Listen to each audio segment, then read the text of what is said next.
everyone, and welcome to our video. Today we're going to be talking about the Duke University freshman who became a porn performer. But first, we should introduce ourselves. Maya, can you tell people a little bit about you? Sure. My name is Maya. I'm a freelance journalist, a volunteer with anti-pornography.org, and an activist.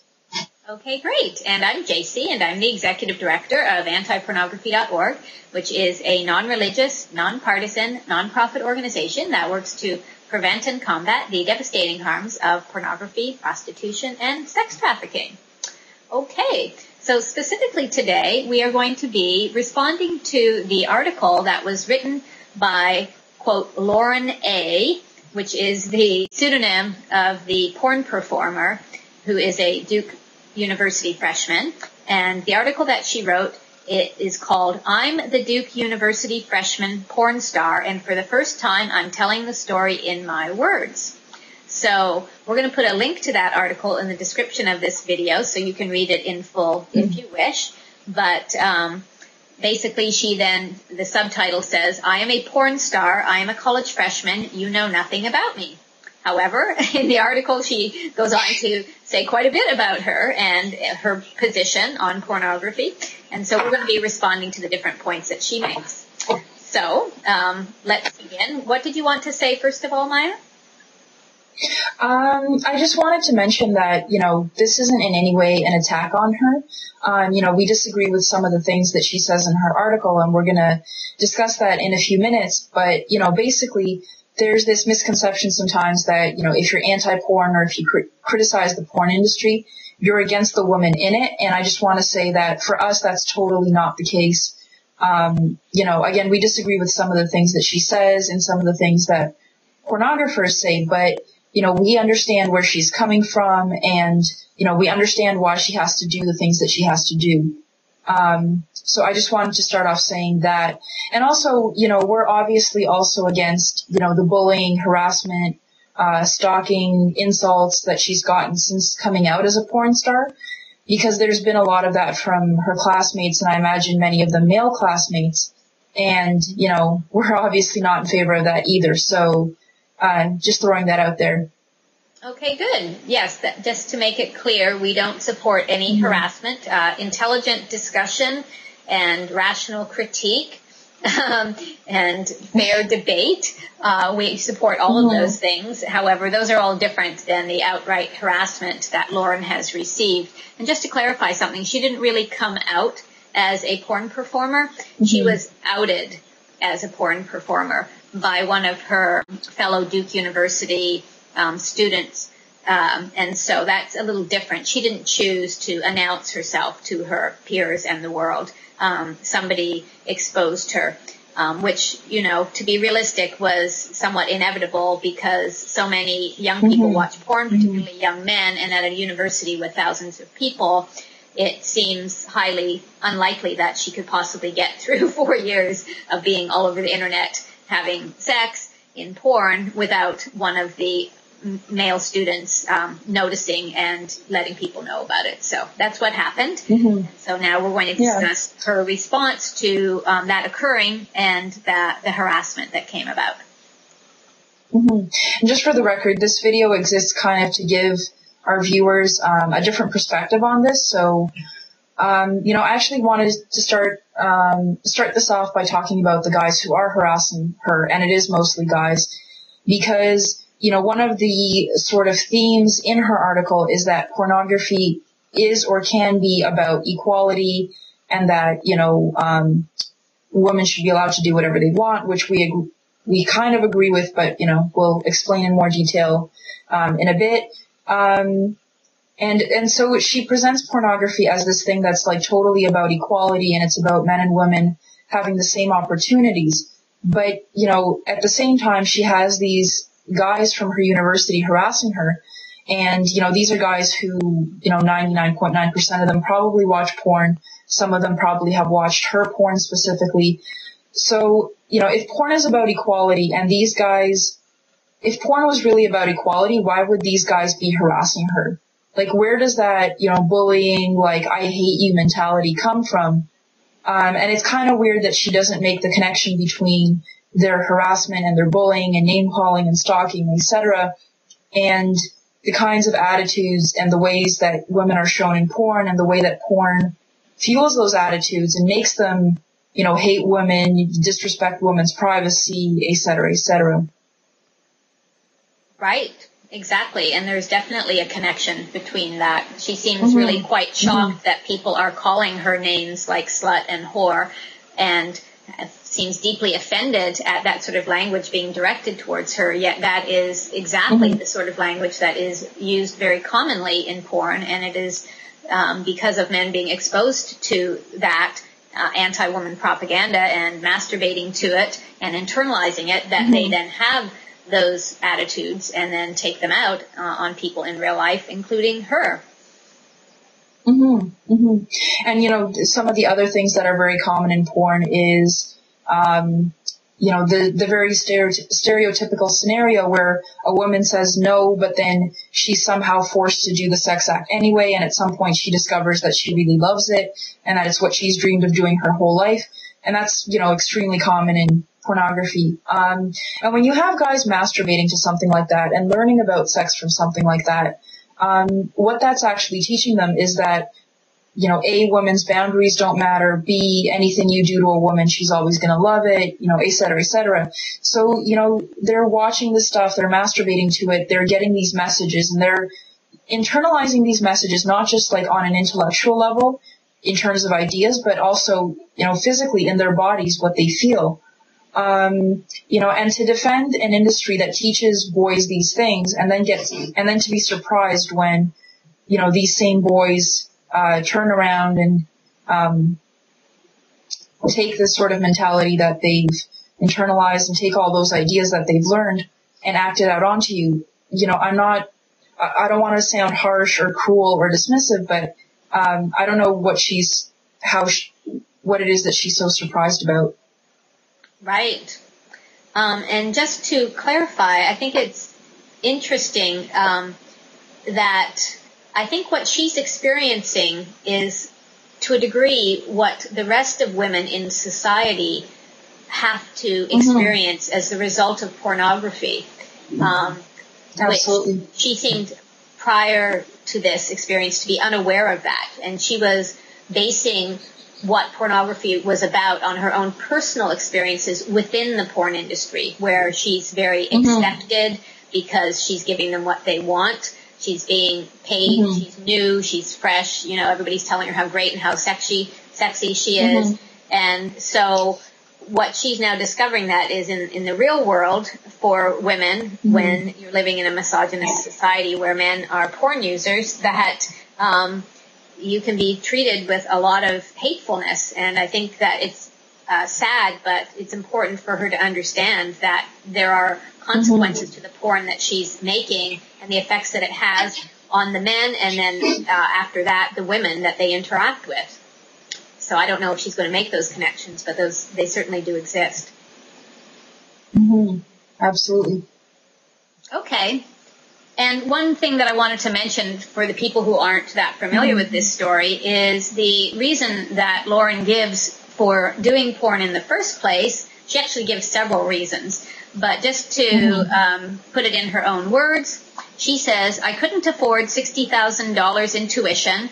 My family has undergone significant financial burden, and I saw a way to graduate from my dream school free of debt, doing something I absolutely love. Because, to be clear, my experience in porn has been nothing but supportive, exciting, thrilling, and, underline, empowering." So that is Lauren's position in a nutshell in regards to her own experience up to this point in porn, and kind of what she thinks about porn in general as to what it is for a lot of women, even though she does say there are exceptions. So anyway, that's what she says about why she did porn.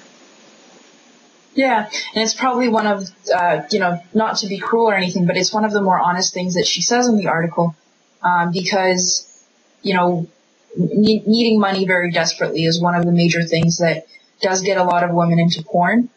And, it's unfortunate that we live in a society where women are paid more for that than they are for, almost any other job. But I think it's important to realize that you're not going to keep that money. It's not, a stable career path in any sense. And she has this part in the article where she says that in the future she wants to have like another, regular job. And she says when people ask her, what if no one hires you because of your past in porn? She says, quote, I wouldn't want to work for someone who discriminates against sex workers anyway, unquote.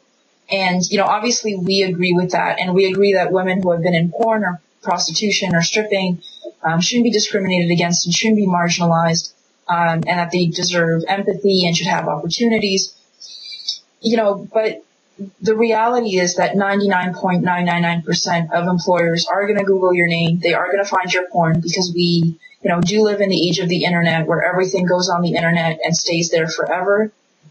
And, they are going to find that and they shouldn't judge you for it, but they are going to, many of them. And, we know from, the stories of women who have gotten out in porn, who have spoken out with, our organization, that when you get out of porn, it's just so hard to find another job, even with qualifications, a good resume, good references.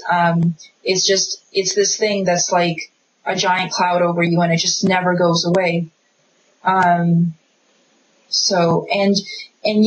Besides employers, it's also, all of your family and friends are going to find out.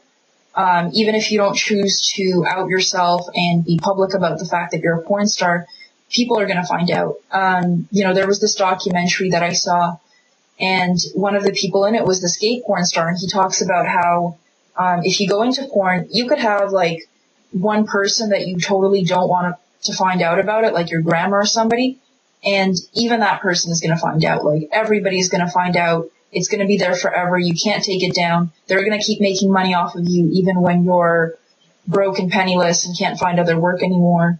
So it's just not, it probably seems exciting for her right now because she's new and fresh and they're, showering her with compliments, but it's 5 years from now, she's going to be nowhere to be found. And, again, we're not in favor of that. Like, obviously, we wish that wasn't the case, but it is. So, if you're thinking of going into porn or starting to go into porn now, it's something you should probably keep in mind. Absolutely. As you mentioned, some of the survivors that we've worked with have shared with us how incredibly difficult it is for them to find work after porn. And a lot of them, it's why that reason is why a lot of young women who are in porn and then quit, why they end up going back to porn. Or prostitution, quote, escorting, is because they don't have any other options because they can't get hired. And to be fair to some of the employers, although they may want to be able to hire somebody like that and maybe they don't personally judge somebody for their past, if they have a choice between a similar person with the same qualifications and the person who's been in porn, it's just it makes sense for them to hire the person who hasn't been in porn because there are just going to be far less complications with that person in the workplace, far less repercussions, far less distractions, and issues with the other employees who then find out about that person being in porn, right? People are going to focus more on the work if that issue doesn't come up. And it's inevitable that it will come up if somebody has been in porn for any length of time. So from a practicality viewpoint, some employers who even don't want to discriminate will just choose somebody who doesn't have that complication, involved. So that's how that can work. So we wish Lauren well in finding a job after this and a career, but to be honest, she's really, really, really limited her opportunities, and that is going to be the case for anybody who does this. So that great diploma that she's going to have, that great degree in 4 years from now when she's graduated from Duke in sociology and women's studies, which is apparently what she's studying now, it's going to have very limited use for her. And we hope it ends up well for her, but she's going to have to either be very lucky or work a lot harder to find gainful employment. And also the fact exists that she may not last in porn the entire time needed in order to pay for her 4 years at Duke, because a lot of people are, quote, shot out within a few months or a couple of years in porn. Mm-hmm. And she seems to be planning on staying in for the 4 years. And even if she wants to do it, that doesn't mean there's the demand for her in porn, because they always want new people. So I don't know mm-hmm. that she's anticipated that fact either. Mm-hmm. And I just want to say something briefly about the producers in porn and the pornographers who, when a new woman comes into the industry, they shower her with compliments and they tell her, you're beautiful, you're wonderful, you're sexy, we love you, all these really nice sounding things. And, unfortunately we live in a society where women often don't get a whole lot of respect. We get way more attention for our sexuality than anything else. And, for a young woman, it can feel so nice and so, overwhelming to feel accepted and loved like that. But 5 years from now, when she's graduated and she's looking for another job, a quote unquote normal job, where are those pornographers going to be? Because they're not going to be there defending her. They're not going to be there sticking up for her. They're not going to help her find another job. They're basically going to forget about her like yesterday's garbage. And, I'm not saying that because I'm trying to be cruel, because, I'm obviously not in favor of it, but it's just the reality. They see her as somebody that can make money for them. And then in a few months or in a few years, she's going to have her expiry date, just like every other woman in the industry. And it's just not going to last. It's not real, this, love that, they shower young women with. So, that's another thing that I think a lot of young women, need to realize about porn. Because, we're fed in the media all these images and, basically lies about how glamorous it is. And, there's a very unglamorous side to it too. Right. It's also important to, consider the fact that even if the pornographers wanted to be supportive in the future and, for instance, provide mm-hmm. someone who's been in porn with a letter of recommendation, it's not like that's never going to happen. Right, but I'm just saying, hypothetically, it's not going to do them any good. In fact, it would do them more harm than good. So there's no real way for really being in porn or the pornographers to help them, even if they were to, which they don't, right?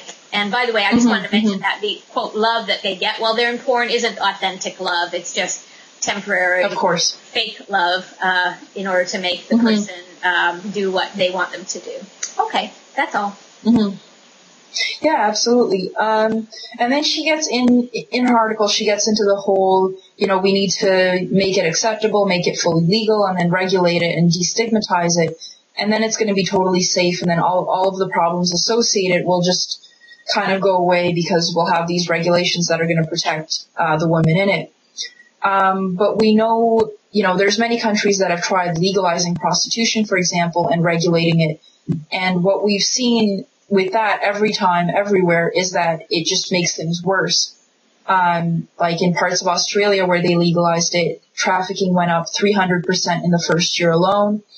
In Germany, they're now reconsidering what to do about it because legalization has made things just so dangerous for the women.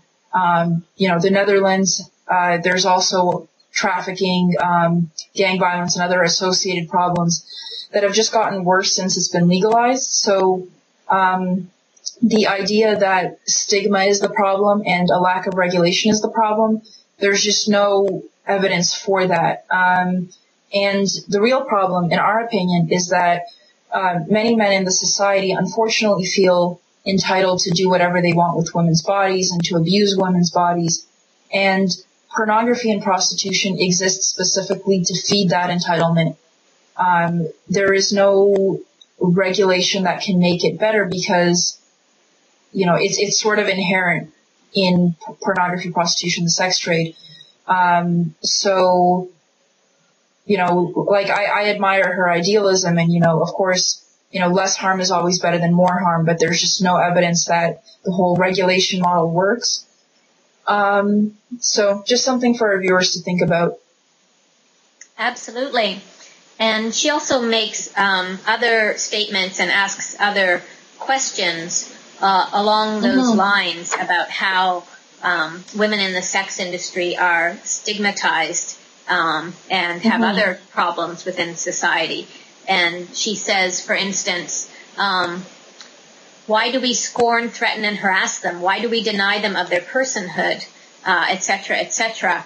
And the answer is inherent within pornography itself, which denies women of their personhood and in which they are scorned and threatened and harassed. The very thing that she is trying to defend and promote as liberation and empowerment is the thing that is creating or contributing to the problems that she is noticing in society and objecting to. So she says that the answer to all this is that patriarchy fears female sexuality, right? And so, needless to say, we disagree with that conclusion, and I know that you have a few things to say about that, right, Maya? Yeah, I would ask, if patriarchy fears female sexuality, why is pornography a $97 billion a year industry? That's larger than Facebook, Twitter, I think YouTube, and several other very large companies put together. And that's just the legal stuff. That's not including child pornography, trafficking, other, underground stuff. So if patriarchy fears women being sexual, in this way, why is it making so much money? Why are so many men consuming it? I just don't think it's the threat that she thinks it is. And, I think a bigger threat, just as an example, would be a more authentic female sexuality where women are able to express their sexuality in a way that isn't just defined by serving men, because in porn, that's all it is. The women just exist to please the men. And you have all these really, really absurd, insulting things that a lot of people would never do in real life. You have women being used by like 6 men at a time. You have women being ejaculated all over. Like, it's such a weird caricature of what sex could be.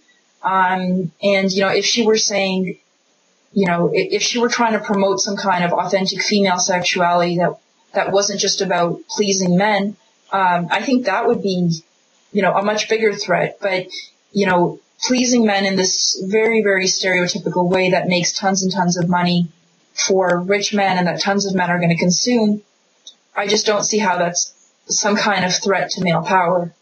It just doesn't make sense. Right. It doesn't make sense. And two things on that. The first is that Lauren says that she is bisexual. And so just to acknowledge the fact that some of the porn that she's in probably is all women porn, we don't know, and that sometimes porn is all gay men. So yes, we understand that sometimes men aren't involved in porn, or it's just all men. So, but if anybody looks at the broader picture of the porn industry, those exceptions are a very small part of the industry, and the vast majority of it is men doing things to women, subject, verb, object, right? And so, right. Well, that is how it works, right? And so, she seems to say that she feels that she poses personally a huge threat to patriarchy because she, is taking ownership of her body and her sexuality, and she's making it sound like she is personally going in there and doing exactly what she wants to do, when and how she wants to do it, with whoever she wants to do it. And that's just not how the porn industry works. She is being paid to have sex with the people they want her to have sex with in the ways that they want her to have sex with. Absolutely. Following a script that they want to carry out in order to provide a product for men who want that type of product and script. It's not some personal, creative, sexual journey for her as much as she would like to frame it as that.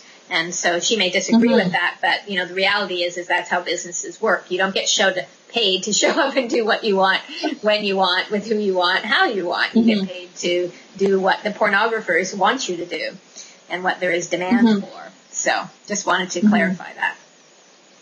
Yeah, and just as a very quick side note, even if she does, lesbian pornography, for example, we know that a lot of lesbian pornography is actually targeted at men, and it has to do with this kind of, fantasy of the women sort of, warming each other up, quote unquote, and then the man being able to have sex with both of those women. And sometimes that's not explicit. Sometimes there isn't a man in the actual scene. It's just two women. But that's sort of the, frame of reference for a lot of lesbian pornography. So even if it's lesbian pornography, the consumers still tend to be men. It's still very male dominated and male centric and male oriented. So, that's not really a threat to the patriarchy either. But I just want to go into something that she mentions later on in her article. And she talks about how pornography is huge, which kind of contradicts what she says earlier about it being a threat to the patriarchy. But she acknowledges that pornography is huge and that tons and tons of people, especially men, watch it.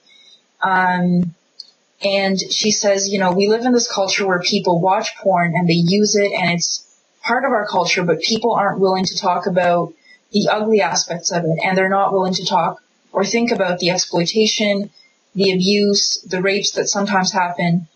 And she's basically making this argument that people only want to deal with the pleasure side of porn and not the, pain and cruelty side of porn.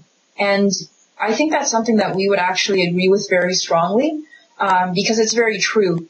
But, it kind of makes her point that, pornography is seen, especially by men, as just something to consume. The woman is just a thing for them to consume, and it's just about their pleasure and what they want and servicing their needs. And any problems or ugly aspects of it aren't acknowledged because the woman is never seen as a full human being that the man, the consumer, has a relationship with. And that's inherent in pornography. That's not something, that you can change laws to make it different somehow.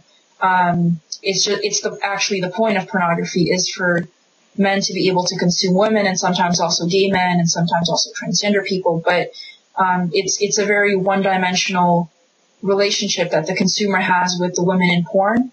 And, you're not going to fix that.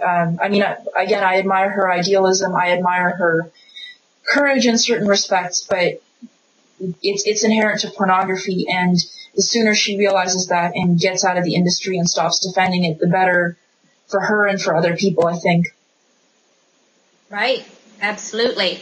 And it's somewhat ironic that she laments the fact that there seems to be no one who is paying attention to the harmfulness and the exploitation. She says no one wants to hear about the abuses and exploitation that take place. No one wants to hear about the violence committed every day against sex workers. No one wants to consider that we have hopes and dreams and ambitions. And yet, ironically, those people who care most about that, who are working very hard to get the voices of survivors heard, for instance, our organization and a number of other organizations, she actually, within the article itself, points the finger at us and says that we are the problem, and that she considers that we as anti-porn feminists are demeaning sex workers. But the truth is what we do is give voice to survivors, and we expose the harms of the porn industry, and so that people, if they choose to participate in it or use porn, are aware of the very harms that she says people should be aware of. And so we do not, in fact, as she says, marginalize a group of women by condemning their actions, because, first of all, we are not condemning women for being in porn. We realize that a lot of women get in because of financial reasons. What we're doing is what she herself says needs to be done, which is to expose the abuses and exploitation and violence. And so she seems to be well-intentioned in that regard, but misguided as to those of us who are actually working very hard to try to do exactly what she thinks needs to be done. Absolutely. And she talks about how anti-porn feminists need to listen to, sex workers. I don't like that term, but that we need to listen to sex workers and, sort of take their stories and experiences and needs on board. Well, as an anti-porn feminist, I would say that that's exactly what we have done. The reason why anti-porn feminists are against porn is precisely because of, the stories that have come out from women in porn and prostitution and stripping, about all of the abuse, the exploitation that goes on. And that's what anti-porn feminism is actually based on. So I think it's a bit misguided to say that anti-porn feminists are just ignoring women in porn and that we're just that we just have this idea that's not based in reality. It's not true. Right. In fact, I would like to say that on our website, we encourage people to share their voices, whether they're in porn or porn users or anybody else who has something to say about it for whatever reason, and prostitution and sex trafficking. And we have a harm stories page where we have over 100 stories that people from all different backgrounds have submitted, including many who have been in the sex industry. And in addition to that, we have several pages on our website devoted specifically to people who are survivors of the sex industry, like Jenny Ketchum and one of our volunteers, Vanessa Belmont, who was in porn for 7 years. And she has a number of articles on that page and where she shares the truth of what happened to her. And so we very much listen to the voices of women who have been in the sex industry. But I just wanted to clarify that there's a difference often in that voice when somebody has exited the sex industry and no longer has a vested financial interest in defending the porn industry. Absolutely. So once they're out, they are far more willing to tell the truth about it because they don't have to depend on the porn industry for their income. And so when they're in the porn industry and they're defending it, it's really important that you listen to what they're saying in the context of understanding that they have to say what they're saying if they want to continue to get work. They have to defend it. They have to say it's great, because if they said the opposite, they probably wouldn't get any work. And people should also understand that those very same people who defend and promote porn vigorously, often after the fact, admit that they were lying and just saying that because they needed to continue to get work. Jenna Jameson is an example, for instance, who admitted quite openly that she lied through her teeth constantly while she was in porn about how great it was because she wanted to further her career and felt that it was necessary to maintain her image. So just because this woman who's currently, getting her income from porn is saying how great it is, that doesn't mean that a few years down the line, she isn't going to admit that she was totally lying the whole time and that she needed to say that in order to make money. So just something to keep in mind. Yeah, and we also know from the stories of many women who have been in porn, prostitution, etc., that they also sometimes have to lie to themselves to get through some of the abuse, get through some of the exploitation, and, create this wonderful story in their head about how they're the ones that are really in charge. They're the ones that are really calling all the shots. And it's kind of a psychological, survival technique. Because no one wants to think of themselves as a victim. No one wants to think of themselves as weak. And no one wants to think, I'm getting paid to be raped or to be abused or to be shown in a really degrading way. So, sometimes it's not that they're consciously lying to other people. It's just that for some women who are in these abusive, exploitative industries, they delude themselves to survive, and then they share that delusion with other people too. So there's that as well. Yes, in fact, there's a lot of women who've been in porn who've described that aspect of it as well.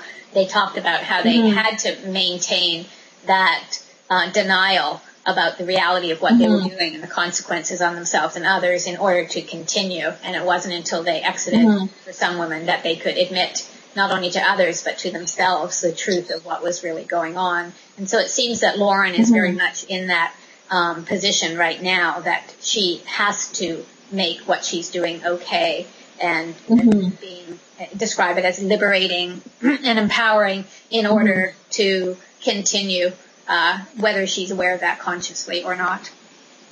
And I just want to say too, she's talked about how all of her scenes so far have been really nice. And I don't want to make it sound like we're ignoring what she said or that, we don't care about her input. It's possible that she's done scenes that were fine for her where she felt comfortable and safe. And, I hope that's the case. That would be wonderful if she hasn't experienced abuse. But the reality of the industry is just that there is tons of abuse, just tons and tons of it. And so even if we take what she says at face value and assume that there hasn't been abuse so far, there's almost no chance that that's going to be the case throughout her whole career if she continues in the industry. Right. And also two other points about that. One is congratulations to her if she's the exception and not the rule, right? Right. But that could partially be due to the fact that she is demographically the exception rather than the rule in regards to her participation in porn. She has already a better education. You can tell from her writing in her article that she clearly has a better background in regards to education than many of the young women who end up in porn, who often aren't as literate and aren't as privileged. And so, she may be in a better position to assert herself within the porn industry. She doesn't also sound like she's on drugs, which is a position that a lot of the women in porn are. And so, it's just really important if people are listening to how empowering it is for her to realize, she is the exception and not the rule. And another point is in regards to the scenes that she's been in. Sure, maybe that she wasn't abused or hurt and she got out of it just fine, but the truth is that the scenarios that she is playing out, including some where she herself describes as rough sex, end up getting played out in real life on other women who it doesn't come out okay for them. Women who are raped or forced or pressured into doing the sort of things that the men see in porn. And so she seems to be completely not acknowledging that unpleasant reality of all of the millions of women who have the porn scenarios acted out on them, and they aren't as willing or willing at all in the same way that she is.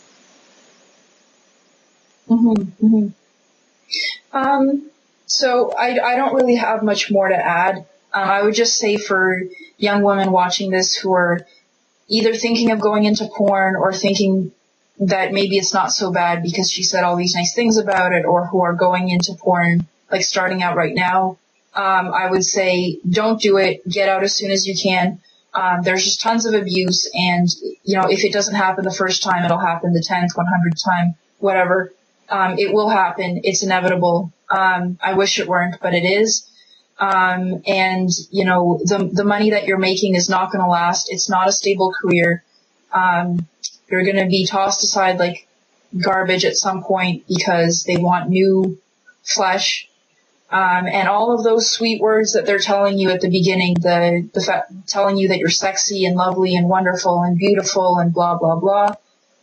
It's all they want money and, they want to use your body for sex. That's all they care about.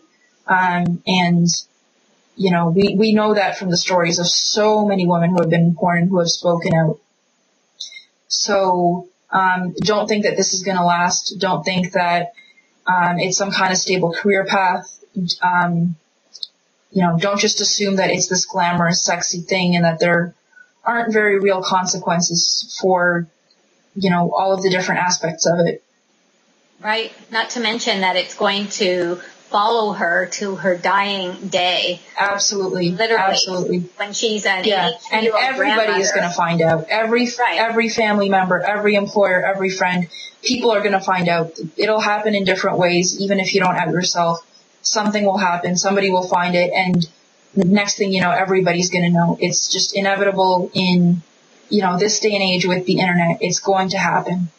That's right. And that includes any future partners of her, if she has any children. For instance, Aurora Snow, she's pregnant or she recently had a child, and she realized that she wished that she could have not done her porn, because she really wouldn't want her child to see it, right? So she kind of realized after the fact that it wasn't a great idea. And to her credit, she spoke out and she said to young women, think twice before you get into porn, because you may think that you might never want kids or might never want to do this, that, or the other thing. But, your mind can change as you get older. Your life can change. And so you should make decisions with that in mind and not consider that everything is going to be the same forever as it is for you now. So that's just something to consider.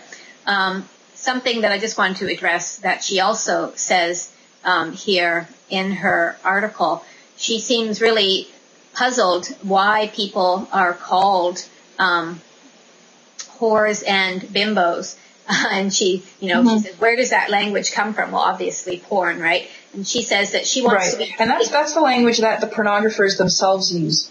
Exactly. That's how how she's referred to it within porn. And she seems upset that is bleeding out into the real world.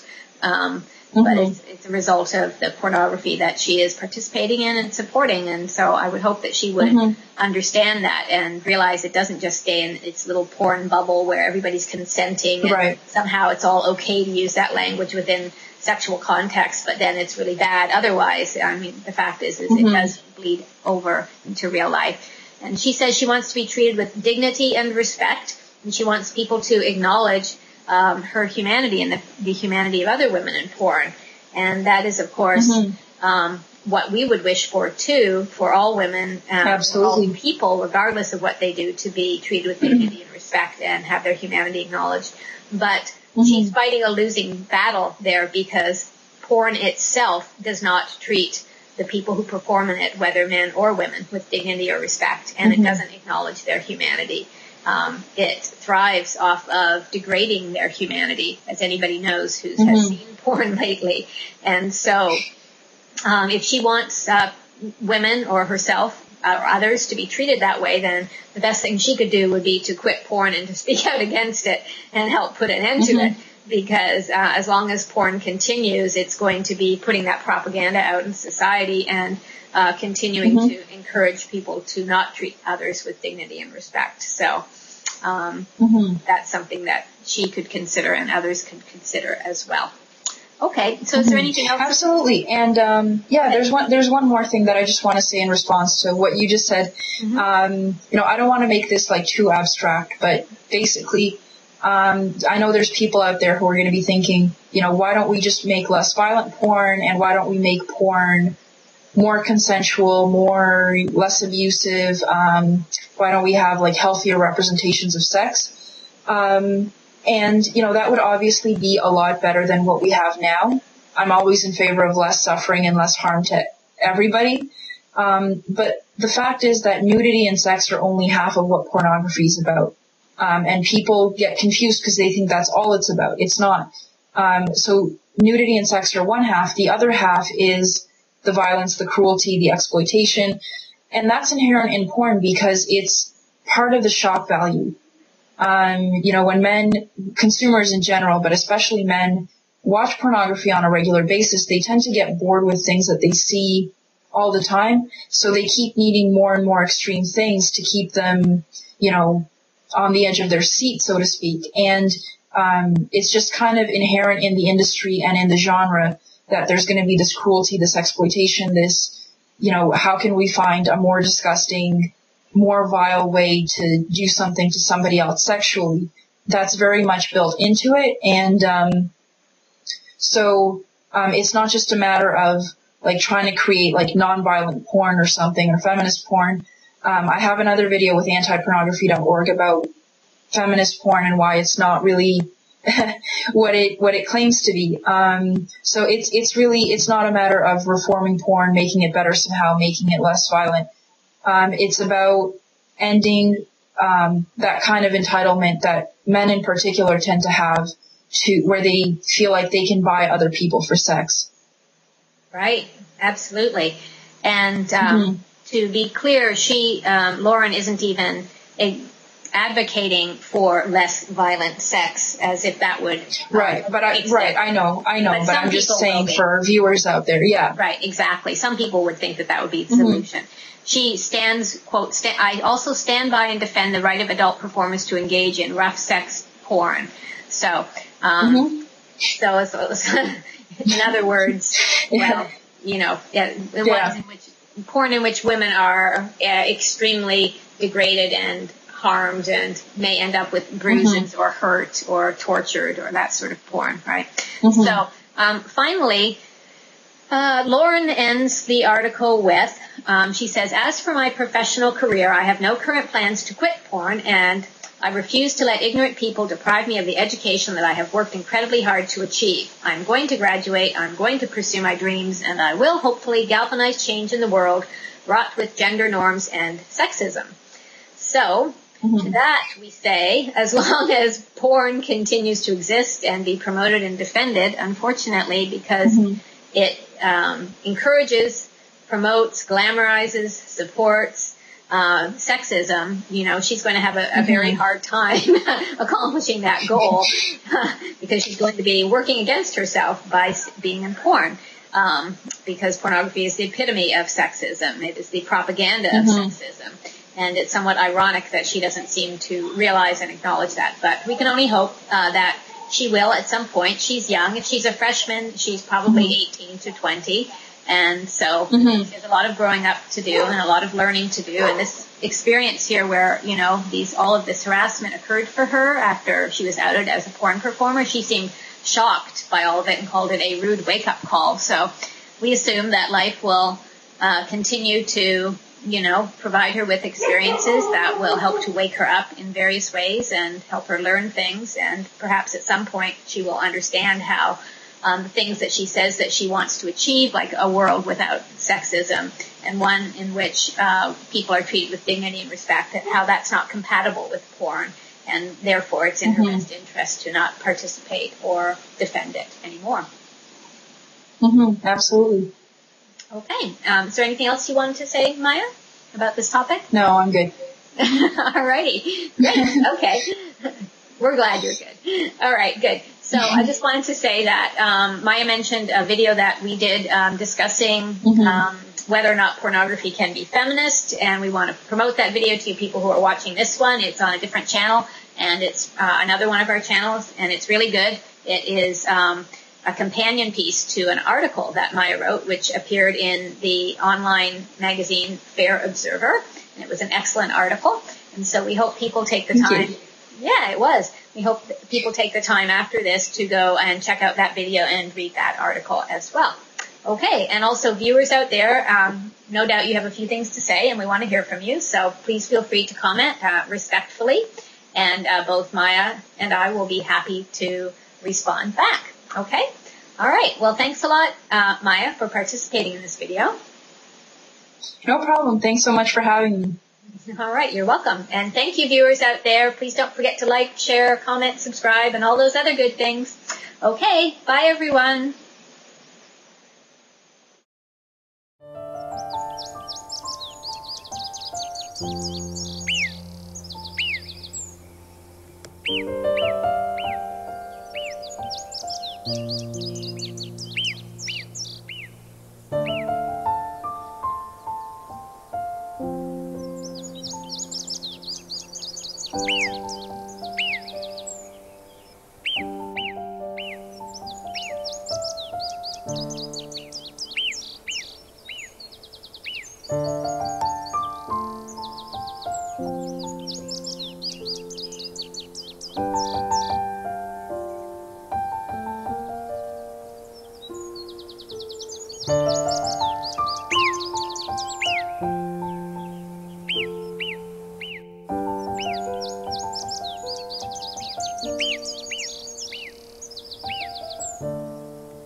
you.